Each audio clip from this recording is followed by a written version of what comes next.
Volunteer fire company in Pennsylvania has been shut down.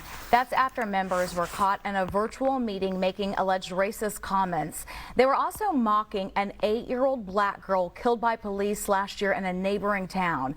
BNC correspondent Astrid Martinez is in Darby Township, where residents are demanding accountability.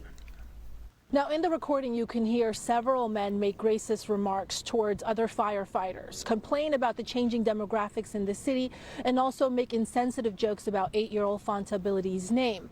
Now an investigation is underway as outrage and hurt grows in the community. Just a warning to our viewers that the audio is graphic.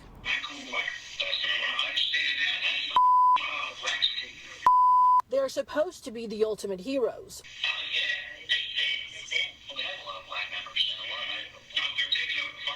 But leaked audio from a meeting among several fire companies in Delaware County, Pennsylvania, is creating new division and sowing mistrust in the community. When I got this information, it bothered me because it makes you wonder how many calls that we made that they didn't come on time to save a life. The meeting was taped in January, but when elected officials left, members from the volunteer Briarcliff Fire Company continued speaking, apparently not realizing the audio was still recording. The conversation came to light when members from a nearby fire department reported it to city officials.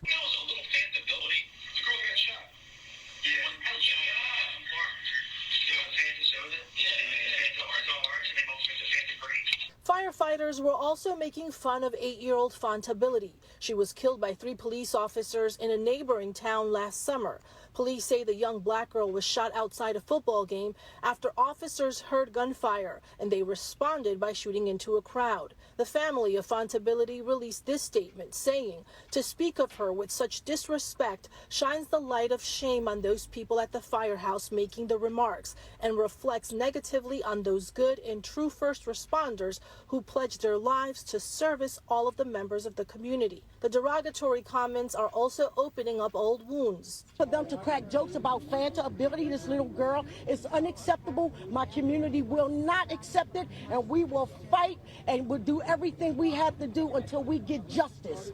And this fire company will remain closed until an investigation by the district attorney is completed. In Delaware County, Pennsylvania, I'm Astrid Martinez for BNC. Hey, Shalom Akim Shalom. First thing and foremost, I'm going to give all praises and glory and honor that's due to Yahweh, Ba'ashem Yahweh Shai, Ba'ashem Rakakwadash. Double honors unto the apostles, the elders of Great Millstone. Peace and blessings and salutations to the hopeful elect. Those in the gospel abroad, lifting up the standard of Yahweh, Ba'ashem Yahweh Shai, wherever it may be. It's the Akia, Mahalaya, coming back with another lesson through the Spirit. Oh, man. We'll just start with this. For one thing, they said this is a volunteer fire company shutdown. Okay, well, for it to be a volunteer fire company, I mean, it looks pretty updated to me, which I'm not really familiar with the schematics of Briarcliff Fire Company, which is volunteer, meaning I don't know if they're working for charity or for free. But regardless, man, we've been trying to warn you, Negroes, Latinos, and Native Americans. This is how the so-called white man feels about you, okay? And it's time for our people to wake up and see and smell what the hell is really going on among these devils, man. Because these devils, they don't give a fuck about us, man. Okay? That was painfully made obvious in this video. Us hearing the truth, we understand the context of it. Brothers have been experiencing this hate for Esau for shit.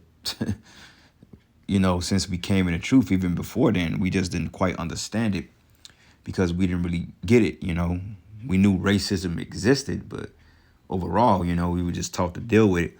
But now when you're in the truth, it puts so much more shed on the violence and the hatred they have for us. My situation, case in example, I took my vehicle in for maintenance repairs, and all of a sudden it comes out, computer and wiring issues all jacked up, and basically they are trying not to take responsibility for the damages they impeded on my vehicle, which is going to be a lot of money to get fixed. You know, something as simple as maintenance on 2 sensors turned to a disaster of Esau fabricating and trying to grease his way out of his responsibilities of repairing the vehicle.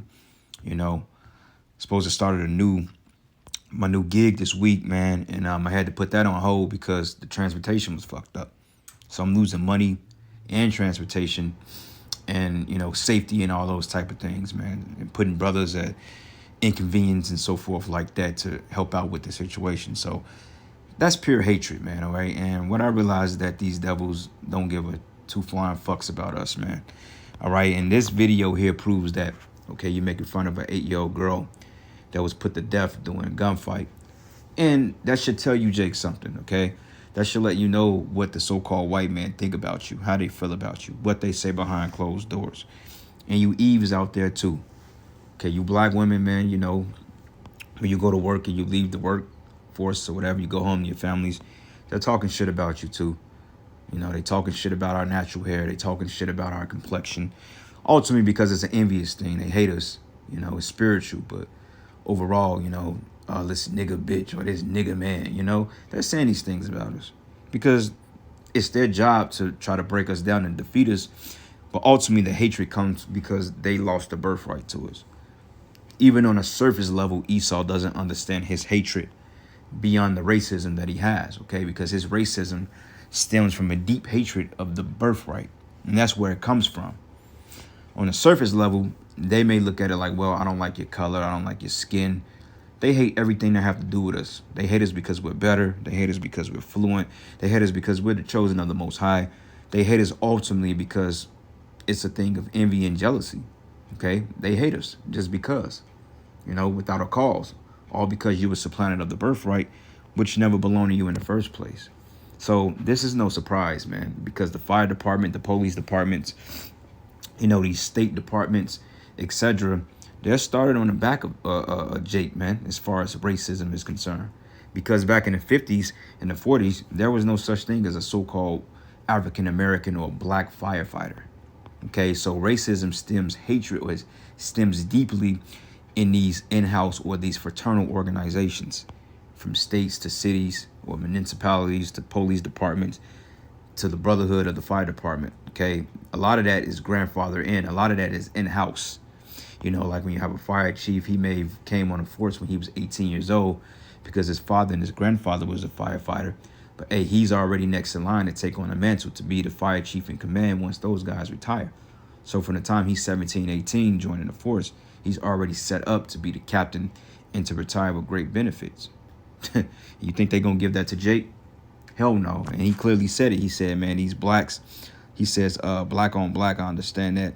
That's what fucks me. That's what fucking bothers me. Blacks taking over.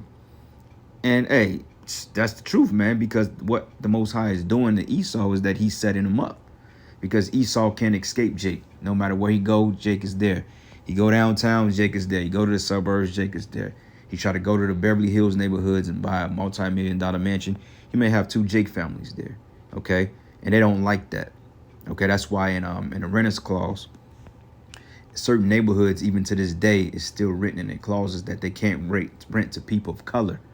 You know, like in the 1950s, Compton, a lot of those houses out there in South Central and Compton, Long Beach areas of California, a lot of those particular neighborhoods were not supposed to rent to men of color, men and women of color.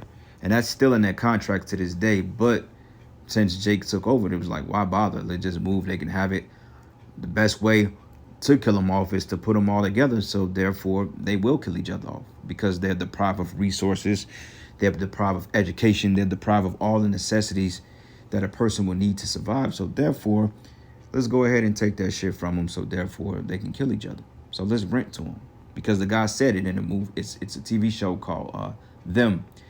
He said, we rent to them, they lose. He said, whether we rent to them or not, he said, either way it go, we win. Because he said, if we don't rent to them, we still win because we keep our neighborhoods predominantly Edomite. But if we do rent to them at an astounding interest rate, we still win because eventually we get to flush them out of the market.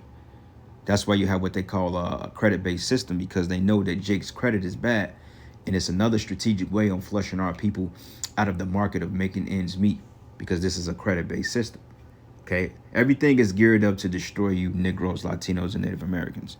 And, you know, it became another realization to me yesterday when this mechanic that I trusted to work on the vehicle totally didn't give a fuck. I mean, of course, he lied about it and tried to show so-called sympathy. But we was up there kind of arguing about it for 2 hours straight. And I'm like, you know, I got to get an attorney. on this guy because he's not going to let up and I'm not going to let up. But regardless of it is, he didn't care if I lost wages. He didn't care about the new job. You know, though he pretended to care, he didn't give a fuck. Because in his mindset, this is another nigga I got. I got his money, and therefore I ain't going to be liable for the damages on this man's vehicle. You know what I'm saying? I can just write it off like it never happened. And that's what these mechanics do. All right? So he don't care about how I'm going to provide for the family or whatever. He don't give a fuck about that. So therefore, the Most High got to destroy these people. And that's end all be all. The Lord has to take out Esau. That's the only solution left. There's no bargaining with them.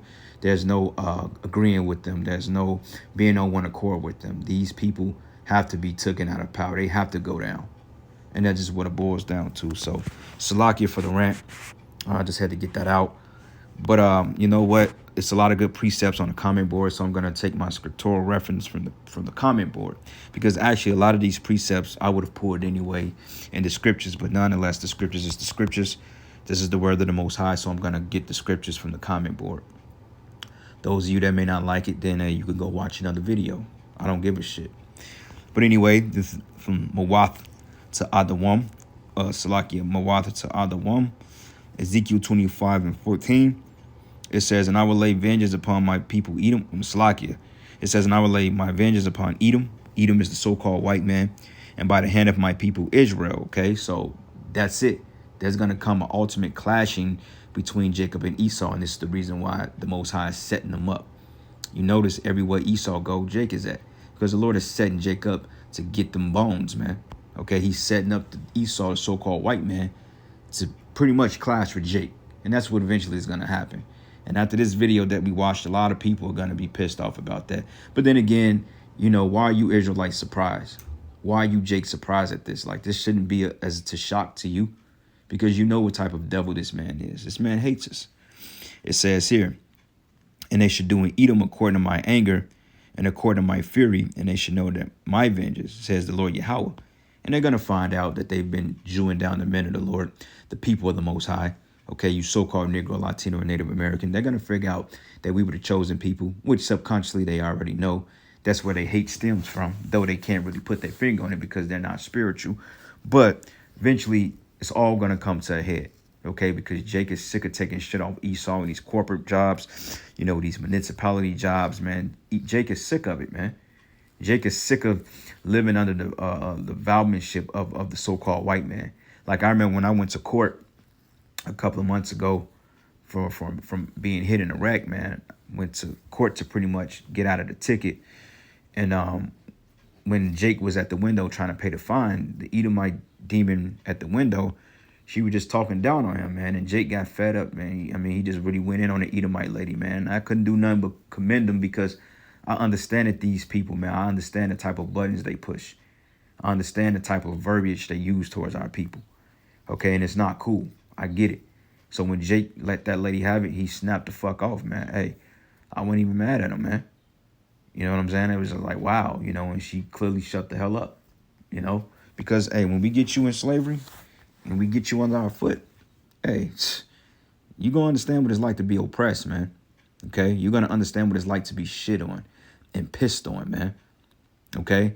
And I know that can sound very discouraging. Wait till we get him in slavery, because we still in this fucking place. That's the pissed off part about it.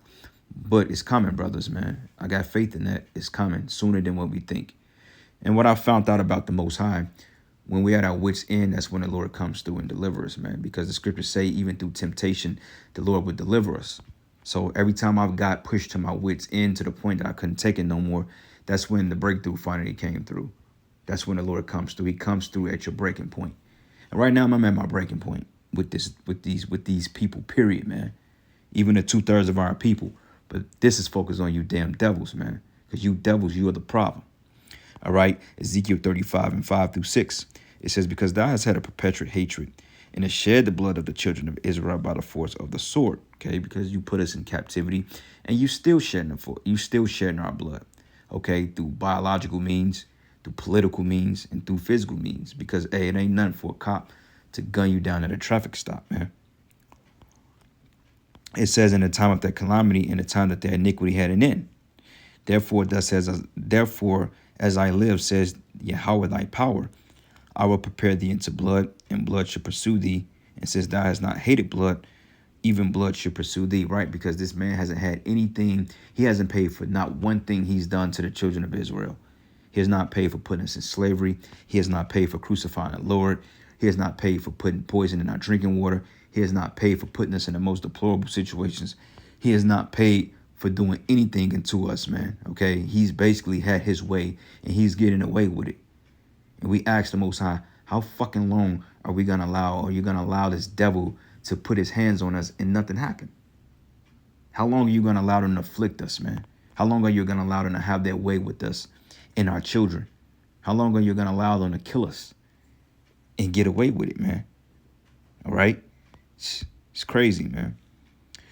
This is the book of Job 30:8. It says, they were children of a fool, yea, children of base men.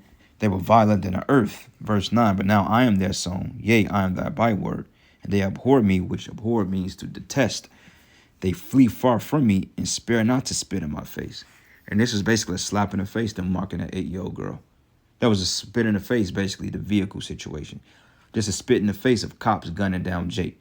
And we understand Jake is wicked as all hell. It's the Lord's bidding at the end of the day. But at the end of the day, you still have no right. Okay? That's not your job, but it is your job to be the devil. But the Most High still gonna fucking judge you, you know. And like I said, man, it's a slap in the face, man. You know, 1 minute they cool with you, next minute they stab you in the back. That's why the scriptures say, never trust thy enemy. Okay. Deuteronomy 28:49-50. It says, and the Most High, or Yahweh, shall bring a nation against thee from far, from the ends of the earth, as swift as the eagle. And the emblem of Esau's empire is the eagle, which you stole, by the way, but it's the eagle. It says, the eagle flieth, and a nation whose tongue thou shalt not understand, a nation of fierce countenance, which not shall regard the persons of the old, nor show favor to the young. Okay, so hey, Esau didn't show favor unto the young. That young girl, Emmett Till, Tamir Rice, Mike Brown, though Mike Brown was wicked as all hell, but nonetheless, man, Esau is not above gunning down kids, man. Even from birth in the womb, Esau is attacking your spirit through certain you know what, 3-pointers, by certain medicines they put in your mother, certain things they injected in your father. It's trickling on down to you, and it's causing you to have certain type of behaviors. The public food system, the food, and the list goes on. All right. Obadiah 1:9. It says, and the mighty man, O Teman, should be dismayed, to the end that every one of the mount of Esau may be cut off by slaughter. Very deserving at this point. Okay. You devils deserve everything that's getting ready to happen to you. And this is why your beloved society is coming to naught. You can't even agree on a president, man. Okay, you all up in arms about who's taking a jump shot and who's not taking a 3-pointer. You can't even get something as passed as tax reform. You know, you can't even keep the economy afloat. But yet you got the right to piss on the people that's keeping your very society afloat. And this is why I tell Jake to stop trusting in Esau, Edom, man. You know, stop trusting in these devils, man. All right, because they're conniving, they slick. You know, they're very vindictive. All these things, and they don't give a damn about us. It says, for thy violence against thy brother Jacob, shame should cover thee, and thou should be cut off forever, man. I can't wait. I can't wait till the Most High totally do away with you you demons, man. Okay, because like I said, you are the freaking problem on the earth. All right. The book of Amos 1:9, it says, thus says Yahweh Ba'ashem Yahweh Shai, for 3 transgressions of Tisor, and for 4, I will not turn away the punishment thereof, because they delivered up the whole captivity to Edom and remembered not the brotherly covenant. Right, because, hey, what happened after Esau sold the birthright? He says, the days of mourning my father are at hand, then shall I slay my brother Jacob. And this man is headed out.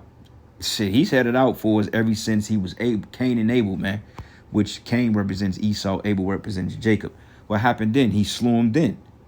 Okay, and Abel came back in the reincarnation as Jacob through the spirit. All right, and it's the same ongoing tension between us and them since the beginning of time, man. Okay, and it's about time to end, because we need to put our foot on his neck, man. All right, dealing with Esau is just a pain in the ass. In fact, you got to break your neck to try to bust your ass and work for him. Like I'm trying to get repairs done to a vehicle so I can go work for fucking Esau. It's like either way it goes, it's like a hamster on a pinwheel. There's a revolving door. There's no end to the affliction. You know, and the scriptures say that our affliction has been accomplished. So how much longer? And this should be in you brother's prayer to put your foot on the neck of Esau, man. All right, because honestly, I can't stand these devils, man. I can't stand them. You know, unlike bubble-eyed blackfish that want to say these fucking peasants, man. We don't like you damn demons, all right? We don't deal with you. We only deal with you because we have to. But if it was up to me, I wouldn't interact with none of you. All right? I don't give a damn about you or your damn women or your children, you know? But it says, thus says Yahweh, for 3 transgressions of Edom, and for 4 I will not turn away thy punishment thereof, because he did pursue his brother with the sword. Case example, right?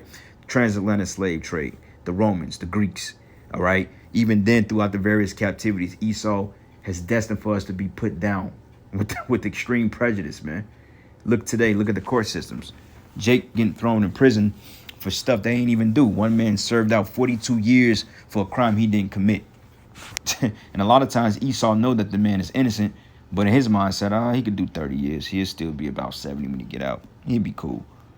While this devil retired in the sun with his family, lived a prosperous life, you know, and he goes to the spirit world in peace. But yet Jake is suffering fucking greatly, man. But it's all good, though, because we're going to get you on the flip side. And it says, I will not turn away the punishment thereof, because he did pursue his brother with the sword. It did cast off all pity, and his anger did tear perpetually, and he kept his wrath forever, right? Because he didn't let up on the whole birthright thing. He didn't let up on it, and he's still pretty much holding on to it, man. You know. But anyway, these are some good precepts here. Sirach 9-12. Delight not in the thing that the ungodly have pleasure in, but remember they should not go unpunished to their grave. Okay? That's right, man. Esau, Edom, you're going to be punished, man, regardless on what you think. You're not getting away. It may seem tedious to us now, but eventually we're going to rejoice in the pain, man. All right? Psalms 31-17. It says, let me not be ashamed, O Yahweh, for I have called upon thee, but let the wicked, with the wicked is you 2/3 and you Edomites, predominantly you Edomites, but let the wicked be ashamed, and let them be silent in the grave, and let the lying lips be put to silence, which speak grievous things proudly and contemptuously against the righteous, man. Right. All like they were saying against this chick in the video. Fonta wants a grape, orange, whatever the hell he was saying. Too many niggas around here. We ain't trying to deal with that. You know, they fuck up your vehicle. They laughing. Ha ha ha. This nigga can't get me. I'm covering my ass. Ha ha. You know, little dumb shit like that, man. But I'm going to end it there, man, giving all praises and glory and honor that's due to Yahweh, Bashim Yahweh Shai. And with that, shalom and a baba ball. They're supposed to be the ultimate heroes.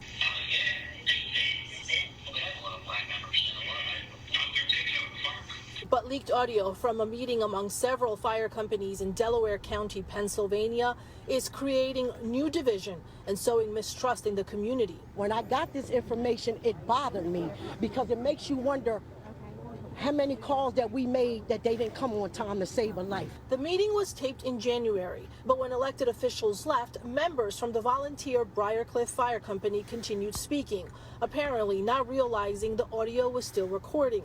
The conversation came to light when members from a nearby fire department reported it to city officials.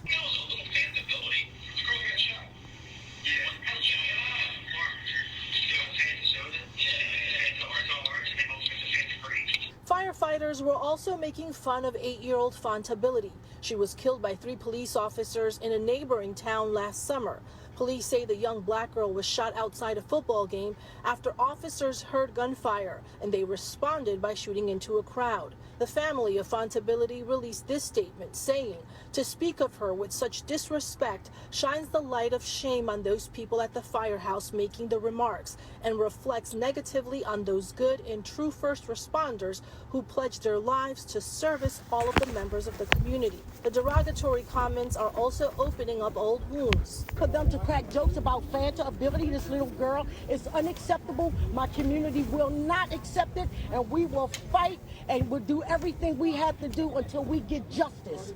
And this fire company will remain closed until an investigation by the district attorney is completed. In Delaware County, Pennsylvania, I'm Astrid Martinez for BNC.